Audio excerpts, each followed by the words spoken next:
أعوذ بالله من الشيطان الرجيم بسم الله الرحمن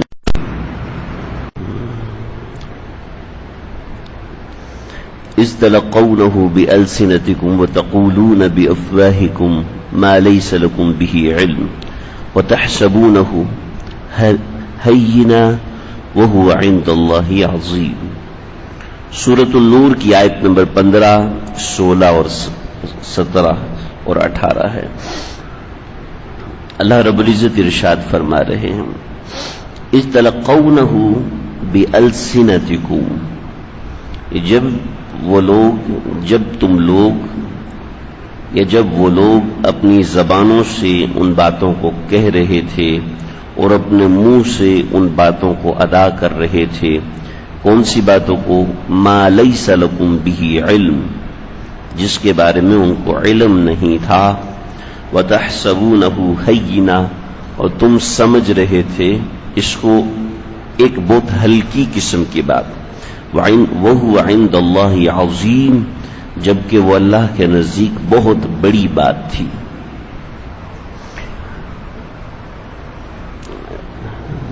جیسے کہ میں نے پیچھے ذکر کیا، سیدنا عائشہ صدیقہ رضی اللہ تعالیٰ عنہا کے واقعے کے بارے میں مسلمانوں میں آپس میں بات چیت رہی تھی. جیسے حضرت ابو ایوب انصاری رضی اللہ تعالیٰ عنہ نے اپنی اہلیہ سے کہا کہ بھی تمہارا اس بارے میں کیا خیال ہے، تو ان کی اہلیہ نے جو جواب دیا میں ذکر کر چکا ہوں. جواب میں فرمایا کہ ابو ایوب آپ کیسی باتیں کر رہے ہیں؟ آپ ذرا سوچیں کہ صفوان بن معطل اور عائشہ رضی اللہ تعالیٰ عنہما، ان میں حضرت عائشہ کی جگہ میں ہوتی تو کیا تم سوچ سکتے ہو کہ صفوان بن معطل میرے بارے میں غلط بات سوچیں گے؟ کہ الامان باللہ، ایسا نہیں ہو سکتا. حضرت صفوان کی بزرگی مشہور ہے. پھر فرمایا کہ خود سوچو کہ وہاں عائشہ ہے اور صفوان بن معطل کی جگہ تم ہوتے تو کیا تم سیدنا عائشہ کے بارے میں ایسی بات سوچ سکتے ہو؟ الامان باللہ، العیاذ باللہ، میں اللہ کی پناہ مانگتا ہوں. فرمایا جب ایسی بات ہے تو تم ایسی کون سی بات کی تحقیق کرنا چاہتے ہو؟ اس نوعیت کی باتیں، یعنی کسی کے عیب کے اوپر اگر کسی نے کوئی فرضی داغ لگایا ہے تو اس فرضی داغ کے اوپر بھی مسلمانوں کو آپس میں ڈسکشن نہیں کرنی چاہیے، آپس میں ایک دوسرے سے بات چیت نہیں کرنی چاہیے اس چیز کے بارے میں کہ اس کی وجہ سے کسی مسلمان کے حوالے سے کچھ غلط قسم کی بات ہوگی. چنانچہ ایک مرتبہ حضرت عبداللہ بن عباس یا کسی اور صحابی نے یہ ذکر کیا، بخاری کی روایت ہے کہ آپ صلی اللہ علیہ وسلم نے نماز کے اندر اپنے سامنے سترہ لگایا. سترہ یعنی کوئی آڑ لگا دی، تو آپ صلی اللہ علیہ وسلم کے سامنے سے بچے، عورتیں، آپ صلی اللہ علیہ وسلم کے سامنے سے گدھے، عورتیں اور ایک تیسری چیز ذکر کی، یہ گزر رہے تھے. آپ نماز پڑھا رہے تھے. مطلب یہ تھا کہ سترے کے بعد سے آپ گزر سکتے ہیں، یعنی کوئی نماز پڑھ رہے تو اس کے آگے رکاوٹ رکھی ہے تو آپ اس کے سامنے سے گزر سکتے ہیں. تو حضرت عائشہ غصے ہو گئی، فرمانے لگی اس کی جرت کیسے ہوئی کہ عورتوں اور گدھے کا ذکر ایک ہی جملے میں کر رہا ہے. بھئی یہ کہنا چاہیے گدھے بھی گزر رہے تھے، اور پھر تھوڑی دیر بعد کہتے عورتیں بھی گزر رہی تھیں، پھر تھوڑی دیر بعد تیسری بات کا نام کہ گدھے اور عورتیں ایک ہی لفظ میں ایک ہی سانس میں کہہ رہے، تو اس سے عورت ذات کی توہین ٹائپ قسم کی چیز ہو رہی. تو ایسا نہیں کہنا چاہیے. یعنی کسی کے اوپر اگر کوئی برائی منسوب ہوگی تو اس کا ذکر بھی نہیں کرنا چاہیے. یہ اس کی ایک حد تک ہوتی ہے، اس کی ایک برائی ہوتی ہے.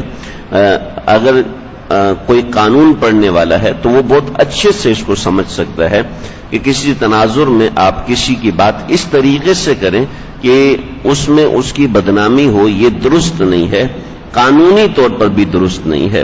چنانچہ کسی کے عیب کو ایسے ہی ڈسکس کرنا شروع کر دینا یہ خطرناک چیز ہے. چنانچہ اللہ رب العزت نے اس کو اس طریقے سے بیان فرمایا دیکھیں ایک بات ہوتی ہے بھی تم یہ کیا بات کہہ رہے تھے، اور ایک بات ہوتی ہے تم کس بات پہ زبان گھما رہے تھے، کس بات پہ تمہارے منہ سے یہ لفظ نکلا.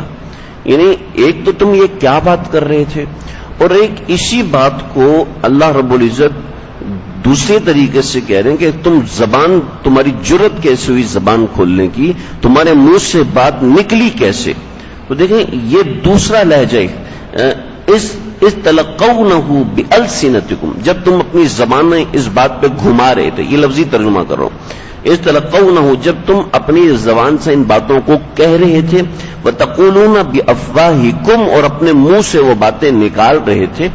یہ ایک لہجے کی درستی ہے، لہجے کی درستگی ہے کہ اللہ رب العزت غصے کا اظہار فرما رہے ہیں کہ ہماری معاشرت میں کسی دوسرے کے بارے میں زبان کھولنا یہ بہت عام ہو گیا ہے.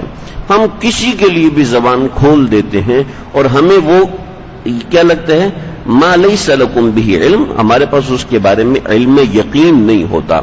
ایک ہے علم دوسروں سے سنا سنایا، اور ایک ہے علم یقین، اس کی قسمیں ہوتی ہیں. تمہارے پاس اس کے بارے میں علم یقین نہیں ہے، وتحسبونہ ہینا، اور تم سمجھو یہ بہت ہلکی بات ہے، وہو عند اللہ عظیم، لیکن یاد رکھنا یہ ہلکی بات نہیں ہے، یہ اللہ کے نزدیک بہت بڑی بات ہے. چنانچہ یاد رکھیں، ہم اگر جب بھی کسی دوسرے شخص کا اپنی زبان سے ذکر کریں تو اس زبان سے ذکر میں اعتدال ہونا چاہیے، برائی کرنے میں بھی اعتدال ہونا چاہیے، اور تعریف کرنے میں بھی اعتدال ہونا چاہیے. یہ نہیں کہ جو لوگ تعریف کرنے میں بہت ہی مبالغہ کرتے ہیں تو وہ لوگ برائی کرنے میں بھی مبالغہ کرتے ہیں. مزاج میں اعتدال ہونا چاہیے. عام طور پہ انسان اپنی زبان کے استعمال میں جب دوسروں کے لیے زبان کھولتا ہے تو یہ انسان کی زبان بہت زیادہ کھل جاتی ہے. اس کا دھیان رکھنا چاہیے، خاص طور پہ جب ہمارا کوئی ذہنی مخالف ہوتا ہے یا ہمارا کوئی جسمانی مخالف ہوتا ہے، اس وقت ہم اپنے ہوش میں نہیں رہتے، بس ہم شروع ہو جاتے ہیں کہ یہ پارٹی تو ایسی ہے، یہ فرقہ تو ایسا ہے، ان کی دوسروں کی نیتوں کے اوپر بھی ہم بات کرنا شروع کر دیتے ہیں، دوسروں کی نیت پر ہم کمنٹ کرنا شروع کر دیتے ہیں. بھئی ہم کون ہوتے ہیں کسی کی نیت کو پرکھنے والے؟ یہ ہمارے معاشرے میں بہت عام ہے. کیا نیک اور کیا بد لوگ وہ دوسروں کی نیتوں کو پرکھنا شروع ہو جاتے ہیں، دوسروں کے کام کو اپنے اوپر رکھتے ہیں. میں یہ کام کرتا تھا اس وجہ سے کرتا، دوسرا بھی اسی وجہ سے کرتا ہے. یعنی کرتا ہوگا تو ہم سوچتے ہی نہیں، بس کرتا ہے. اپنے دل کو مخلوق سے پاک رکھنا بہت بڑا کام ہے، ورنہ اس طرح کے معاملات ہوتے ہیں. لولا اس سمعتوہ، جب تو اب مسئلہ یہ ہے کہ جب کوئی بات اس طریقے سے کر رہا ہے ہمارے سامنے تو ہمیں اس وقت کیا کرنا ہے؟ تو اللہ فرمائے لولا اس سمعتموہ، بھی تم نے ایسا کیوں نہیں کیا جب تم نے یہ بات سنی ہے؟ قلتم، کہ تم کہتے ما یکون لنا ان نتکلم بہذا، کہ بھی ہمیں کیا ہوا، ہم اس بات کے بارے میں کیوں بات کریں، ہم اس چیز کے بارے میں زبان کیوں کھولے؟ یعنی سیدنا عائشہ صدیقہ رضی اللہ عنہ کی تقدیس کے بارے میں جب ہمارے پاس علم ہی نہیں ہے تو ہم اس کو کیوں ڈسکس کریں جی؟ چنانچہ ابھی میری سفر میں بہت بڑے عالم دین، ان سے ملاقات ہوئی تو فرمانے لگے کہ جس چیز کے بارے میں آپ کو علم نہ ہو اس چیز کے بارے میں آپ کو رائے نہیں دینی چاہیے.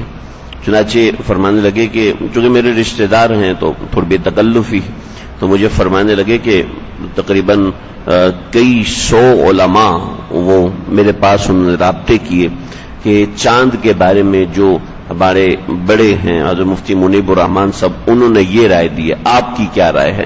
تو فرمایا کہ میں نظریاتی کام کرتا ہوں، لہٰذا میری رائے نظریاتی معاملات کے اندر ہوگی، لہٰذا چاند کے حوالے سے میری کوئی علم میں پختگی نہیں ہے، لہٰذا میں اس بارے میں کوئی رائے نہیں دے سکتا، میرے لیے رائے دینا جائز نہیں ہے کیونکہ میں اس بارے میں پختہ علم نہیں رکھتا ہوں.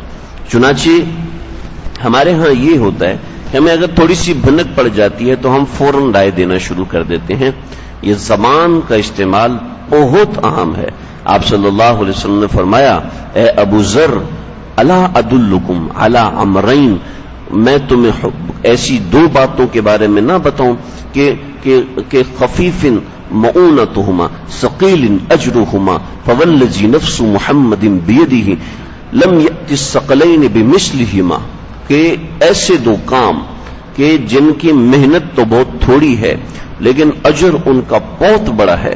فوالذی نفس محمد بیدی، اور اس ذات کی قسم جس کی قبضہ قدرت میں محمد کی جان ہے کہ لم یأت الثقلان بمثلہما، جنات اور انسان دونوں مل کے ایسا عمل نہیں لے کے آ سکتے.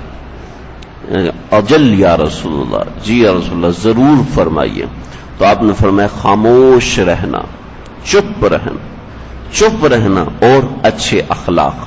میں چپ رہنا کسی موضوع کے بارے میں، یہ میں اور آپ جانتے ہیں کتنا مشکل کام ہے.